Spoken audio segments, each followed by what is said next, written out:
Welcome to Spill the Tea with LLIB. On this episode, we have the wonderful Emily Campbell, founder of Peachy Clean. Emily has been making the world sparkle with her cleaning expertise for 3 years. Let's hope we get some tips. Yeah. Hi, Emily. Thank you so much for joining us today. So we would love for you to spill the tea on what it's like to be a woman in business on your journey so far. Oh, wow. Well, thank you for having me. And my God, this is going to be the longest answer in the world. I think being a woman in business is, pardon my language, it's fucking tough. Yeah. It's so hard. I think you wear, like, obviously, when you're in a business, your HR, your accounts, your finance, your customer service, sales, like your everything. I think it can become very overwhelming, and I think as someone who gets really bad anxiety, I put a lot of pressure on myself a lot of the times. Like, you know, you're a woman in business, you're meant to be like this like strong, put together person 24/7. And then I love being around other women in business like you guys, that you're like, oh, do you know what, I've had such a stressful week this week. Like, let's just cry and have a gin in the corner. Yeah. And it's like not a bad thing. You're not meant to be this perfect business entrepreneur who knows every last answer in the world. I can't remember the question now.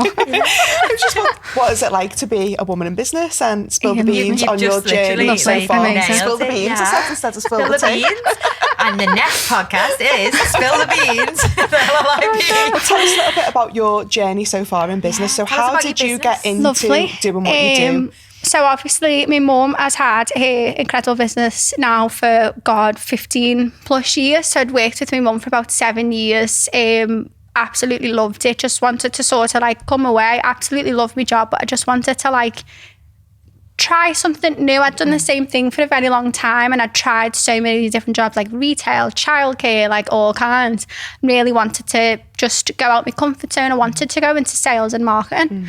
And I left that position in December 2019, which is the worst time to make a career change, but I didn't know at the time. Got offered in February 2020 a car sales position and was like, this is amazing. I'm so excited. I'm going to make so much money. I'm going to learn so much about sales. I'm so excited. And then they retracted the job offer due to COVID. So I went into the lockdown like unemployed, sort of a bit unsettled, didn't really know what to do. Felt a little bit like lost. I think my mental health took like a massive decline. I was living with my partner at the time, who was amazing, but he was working as many hours as he could so that we could have food and God forbid, like just make some sort of a date night in a little student studio accommodation. And I'd passed the time while he was at his shifts, either like on FaceTime to family members or deep cleaning a little studio apartment. And there's only so many things you can clean in a studio when you've got the smallest shower, sink and toilet, a kitchen that doesn't even class as a kitchen, it's a sink and a microwave. So I got really bored. So when we started coming like out of lockdown and it wasn't strict, I was like, Mum, I'm really bored. Now I'm allowed in your house. Can I come deep clean your bathroom and your kitchen? And she was like, well, I'm never gonna not say no. Like, come clean my bathroom, kitchen. You clean whatever you want. Go wild. I fainted if one of my kids would have said that to me. I'd be like, who are you and what have you done with Dylan? Well, at the beginning of like lockdown, like before COVID, like I'd have the messiest room. I'd be told off all like, Emily, your room's disgusting. You've got like dirty glasses on the window ledge. And then flash forward to obviously like after lockdown, and I'm like volunteering to deep clean the whole house. Absolutely loved it. I'd made me and my partner were waiting to like move out and get like our own like proper place. So I'd made like a little home account that I just wanted to post like cleaning products. And my mum was like, why don't you just go for it, just do cleaning? And I was like, oh, I don't know, no one's going to book me, what do I charge? No one's going to want to pay me like at the time £15 an hour, like that's so much money. And then now looking back, that was nowhere near enough money for like the literal blood, sweat and tears you'd put in.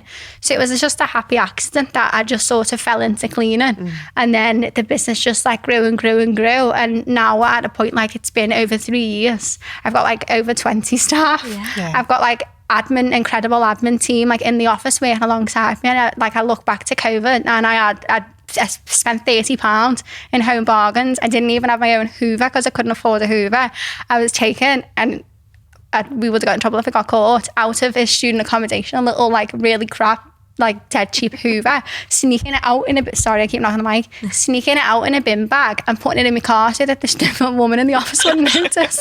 And now here we are with like 15 Henry Hoovers. Yeah, but not just Henry's, like XL Henry. XL Henry's, like super Henry. So it's like, it's so crazy to look back on and be like, oh my God, you spent £30 on Home Bargains and that was a lot of money. Yeah. And now we've got like wholesale cleaning product orders and like a team and they're all in uniform and it's like, oh my God, like this little seed that I just happened to do on accident is like a legit business. You know what, Scary. though, from the moment I met you, I could just see the fire like you had in your like you are entrepreneurial. Like you can just tell like straight away. Thank you. Got like that radar now for people who go, you've got something, even when they're in like office positions. There's more. You can tell. You always wanted more. And I think your mum, you know, she's just, again, you know, imagine living with Lucy. You know, I'd be like, it's like tough shoes to follow with. You know, we'd be like encourage each other. But you know, you are. I do see a lot of your mum in you in terms of that fire and that, you know, that drive. So yeah, you are incredible. But we know this is amazing and everything's going great and, you know, no stealing of Hoovers now or anything like that. I own my own Hoovers now, it's fine. I did deep clean it before we moved out, so it's fine. It was like the cleanest it was before we even got it, so it's fine. Hoover. I love that. So apart from that and apart from starting the business, now that everything's okay, what challenges are you still facing in business besides the, you know, Instagrammable, everything's perfect? I mean, I think obviously if you're finding your business really easy, it's because you're not growing and pushing yourself as much. I think it's always like you'll have one day you're like, this is the best day ever, I've done so much work, like we've dealt with so many inquiries today, and then the next day I'm like, there's not enough inquiries, there's a gap on the calendar, oh my God, panic crisis mode. So I think there's always a challenge, but I think like I look back and there's been times where I've been sat there and I've been like crying my eyes out and I've been speaking to my partner and I'm like, what am I doing this for? Like, what, I could get a job, I could have no stress, I could have a regular solid income coming in every month, I wouldn't have to text him like, can you pay my car finance this month? But I'd hate it. I think I'd be miserable. Like my brain loves to be so busy. So I think obviously the hardest challenges, it feels like the end of the world at the time, but it's been like loads of stupid stuff. Like, I don't know, we've got employees off sick or something and on that day it's the be all end all and I just want to curl up into a little anxious ball and like just ignore everyone. But I think the best thing for me is I've realised like in my brain, self-diagnosed ADHD, and I've realised in my brain like what makes me work and what makes me tick. So like instead of my instant reaction being I'm just going to go home and sit in bed and I'm going to turn the work phone off and no one can contact me and I don't have to deal with it, instead of avoiding problems, it's just like bring them on. I'll cry about it, but then I will have gone back and gone, hey, do you know what? I've like learned something now. That's not how we're going to do that. Or next time this happens, or I don't know, a Hoover snaps in the morning. That's a very regular thing for me. Like, it's okay, we'll just get another one. It's fine. It's not the end of the world. Do you know what would be my biggest challenge? The actual cleaning. I hate it. I'd love you to tell us a little bit. Do you hate it though because you have to do it? Like I like cleaning when I don't have to do it. Thing. But I think I find this bit really interesting, you know, like the biohazard stuff that you do. Will you tell us a little bit about that? Because that fascinates me. Everyone, I think as soon as I say a biohazard cleaner, either the first thing is, what is a biohazard? Or have you watched Greg Davis, the cleaner? That's like the first two reactions I get, which is, he's like a crime scene cleaner. So like essentially we will clean the things that people are either are quite unsafe to clean or they're a little bit too extreme, you just wouldn't be able to handle it. So we've got like what we class as like low level cleaning, which is the likes of obviously like mould removal, like a needle sweep, like either in a park or like a void property, fire damage. Obviously after there's been a fire, it's not something you think of. Obviously all of the soot's quite harmful, obviously that needs cleaning. Then we go obviously up a little notch into the mental health clean side of things, and hoarders and bodily fluids, and unattended deaths and suicide. So it's like quite a broad thing. We're the lunatics that put a hazmat suit on, but I can guarantee you that we'll generally have a smile on our faces. Like you feel like it's so rewarding because someone, like God forbid, there has been an unattended death in the property or a suicide call out. Like as tough as it is, I love it that my team have gone, because I know my team are going to do it with compassion. They're going to put more of a personal touch on it. We will spend time and speak to the families, and as horrible as that aspect is, and you're getting to know this real person that has sadly passed away, I'd rather we be that point of contact. Otherwise it becomes quite a awkward, like, you know, don't ever think like, you know, God forbid, touch wood, like something ever happens, like someone's going to have to clean that up, and for a family member to discover that, it's very traumatic. And obviously they could go through to not knocking any company at all, but they could go through to a franchise that they're a bigger team, they do it every single day, it's a little bit more like call centre sort of vibes, whereas you're getting real people. Like, we'll cry with you. It's not good for us on the way in, but like, we'll cry with you. If you want to tell us stories about your family member, like, tell us those stories, because it makes that like a really bad situation like a tiny little bit better if you've got a nice person. For them. That's lovely. It's also my downfall though, because you end up spending so much time everywhere because you feel so bad and you're like, oh my God, I'll just do it for free. It's so hard, isn't it, to find that balance. We were talking about this earlier on. I don't think we can say balance, can we, anymore? Like, I just don't think there's ever a balance. It's just what capacity you can give to that thing that day. Yeah, literally. Should be a quote. I am not balanced. I'm just giving you what I can give you this day. This is the energy I've got today. This is all I can give you. Funny. So Emily, I would love to know, is there a person or a few people that have had a really big influence on your life or on your business? Tell us a little bit about that. So I think my mum, 100% without doubt, like everywhere you go, it's a good job. I'm like, good, because everywhere you go, everyone knows my mum. And I think... It's a good job. I know, it's a good job. I was lovely, and like me, like... hobbies are cleaning and stuff, so I've turned out not too bad.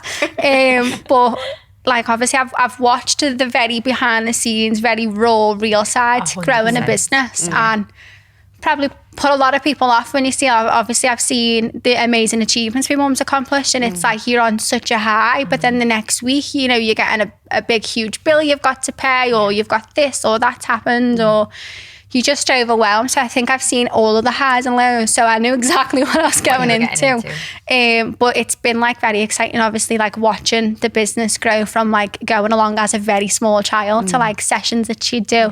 So I've been around from like such a young age and like watched the business grow. So that's like what excites me. And then obviously I think it brought my confidence out. Like my mum, like she'd make me go hand flyers out and I'd want to cry, but it's really pushed me. So I've obviously watched my mum like very confident, but also like pushed through so many like challenges that she's faced. That's always been like a huge one. I remember you, this is how kind she is as well. It was Grace's birthday. I'm not sure how old she was, and she was in a play centre. And I was just talking to you, I think, at one of the networking events that when your mum was there. And she said, oh, I'll come along. Who's your favourite princess? I'll come along. And she came along for free as Princess Aurora. So she's always had that gorgeous, kind heart. But like, it's little stuff like that. Like, your kid will remember that day that Princess Aurora came. Like that to me, that was like just a Tuesday, and for like half hour, 45 minutes of a day, it's not much in the grand scheme of things. But like, it made their day. That's like such a magical experience for them, because they really believe. As mums, like, we remember as women, we remember everything everybody does for us as well. Like, we hold on to that, don't we? And we really do protect it. I did get my goodie bag as well, though, so I wasn't completely for free. I had all my little goodie bag as well. It was a good goodie bag. Was it a good goodie bag? I can imagine that. I try. I love that. Okay, so what goals are you pursuing right now in business or personal life that you don't mind sharing with us? Okay, we'll go business first and spice it up a little bit. So I think business-wise, obviously, like the biohazard side to the business is relatively quite new. Like, we only started that back in like February at the beginning of the year, so that's quite new. So obviously, we really want to push that, but we really want to go for like a big boost on the mental health side of things. Like, people are often, everyone's quite judgy, and I think people will look at, say, a hoarder or maybe a home that it has got quite bad, and the build up is like to the point where they can't physically face it themselves, and most people will be like, that's disgusting, like how could you let that do? But don't realise, like, mental health can be so debilitating that you can't, you want to go and clean your bathroom, but you can't physically give yourself the energy. So we'd love to just do a lot more around mental health and work with people, because to be honest, it's like the most rewarding day ever when you work with someone and you like, it's such a visual job, and you're literally like, okay, this is what it looks like, give us a few days, like come back in a few days and we're going to give you a new home. So I think that is our main goal for by the end of next year, is to be primarily a mental health cleaning company, and not so much come away from everything else, but that's like our main thing that we're doing, and we're working with people, and we'd love to try and find ways to work with other charities and stuff and try and find a way that we could fund stuff, because I think a lot of the main issues with hoarders and mental health cleans is the funds. It can get very expensive, obviously, getting everything removed. So I'd love, goal-wise, in the next 2 years to obviously liaise with a lot of charities and like housing associations so that these people can obviously have a new lease of life. And then the more exciting one, personal goals. Obviously, by the time this one comes out, like, it'll be all fingers crossed fine. But I think the next goal is like me and my partner to move on to the sort of like parenthood side, have a baby. There is a tiny seed in the oven at the moment. Woo! We just hope it sticks. Congratulations. Thank you. So obviously, just moving on that sort of exciting chapter. Like, I've had a business which has been like a baby. We've got cats that are like our babies, but it's like, it's just go with the next sort of step and like push ourselves. And maybe this time next year I'll probably be a lot more sleep deprived, but like we should have our own little your person. Little baby is going to have so many aunties ready to swoop in and take them for a and we're going to be walk. doing shifts of like, right, Claire, you're on a 10, Kathy, absolutely. you're on a 12. No, definitely. I will babysit in return for cleaning. Like That's is a good really deal. Good That's a very deal. good deal. Skill That's swap. the best deal. I will I'm in on attack that. your bathrooms with every product under the sun if you give me a breather for a few 100%. hours. 100%. I'll do the night shift. We'll You do the trade. day shift. You've said it now, you can't take it back. Yeah, like this is It's on recorded. record, Like yeah. everyone knows now, you can't Amazing. back out. Fantastic. Thank I'm you. super excited. And like I said, Thank you. You know, I'm excited for you. I'm excited for your family. And this is your beautiful new beginning as well, which is just incredible, isn't it? So good. I feel like we really shouldn't ask the next question because it might cause a lot of stress. So the question is something that we always end the show with, Okay. and it often causes a lot more controversy than you might think. Even on social media, people are Absolutely. starting to tag us into reels of how you make a cup of tea. Like, keep them coming, we love them. But there was one little meme thing of like a tea bag with eyes, like staring around, and it was like, what people sending us? That's hilarious. Like, it's just crazy. People see tea on Instagram or TikTok and they tag us That's into I love that. At least the word's getting round. If it's a cup of which is tea, great. Claire, Cal, and Kathy need Words to know. getting round of how we make a cup of tea, not about the networking events or not about the business, The but how we important make things. a cup of Literally, tea. forget the podcast. Everyone just fast forward into the end. How do you make That your is it, tea? Yeah. So if you ever do get the rare opportunity to have a tea break, what is the best way to make a cuppa? Oh, so I've got two different sorts of ways. So when I was younger, I used to stay with my nan's a lot over weekends, and she used to make like a proper pot of tea. Like I used to be so excited, like, let's make a pot of tea. And we'd have like tea leaves and like a little strainer. So like I used to like proper English tea, and it was lovely. And like I have to have loads of sugars in it because I'm a crank and I like everything sweet. So I feel like I don't drink much tea, but I think if I had my nan's proper pot of tea where you've got your tea leaves and everything and your strainer to strain them all out, I'd probably drink tea more. But if I was making tea for someone, you're going to hate me, Claire. You put your tea bag in, Okay. then your sugar, then your hot water, stir it round, squeeze little shoulder click, that was lovely. Squeeze as much tea out of the bag as you can, take it out, bin it, and then put the milk in, but you just do the tiniest bit of milk at a time so you don't make it too weak. Okay. Do you know what? I'm not even sad because you've just made me so happy with your announcement. I get away with everything now. I'm absolutely just going to go with that. And I might That's actually fine. change my tea ways. Like cows been like trying for years and years so on you are end. a cat, a team cow. Yeah, Team I didn't cow. expect that. I'm not going to lie. I thought cleaning, In my brew, brain though, like when the tea and like the tea bag and the milk, it just doesn't go in my yeah. in my What about the brain. sugar in the tea I bag know, then? I was That's always like put sugar in bizarre. at the end. But you know when you put The But then I like thing. putting the sugar in with the hot water so it like melted, otherwise you just get it if at you the bottom. put the sugar in with the tea bag, when you take the tea bag out, it might take some of the sugar out, maybe. So maybe knows? take your tea bag out and then put your Maybe sugar we in need and like then a put tea your milk in. workshop and we'll I all think, line up with well, kettles. There's actually a lady on Instagram who's actually going to be a guest for us in the new year, and her profession is tea. Oh, I love Oh, that. wow. So Okay. So we are on going to brand. get like, So if I'm just going to anybody be knows, she quiet. knows. Yeah, I'm just going to be so quiet on that podcast. But you have been an absolute Thank superb you. superstar guest. We've absolutely loved it. Thank you so Thank much you. for sharing your incredible news for us. We Thank wish you for all having the luck me. in the world. Yeah, Emily, everyone. Thank you so much. Thank you.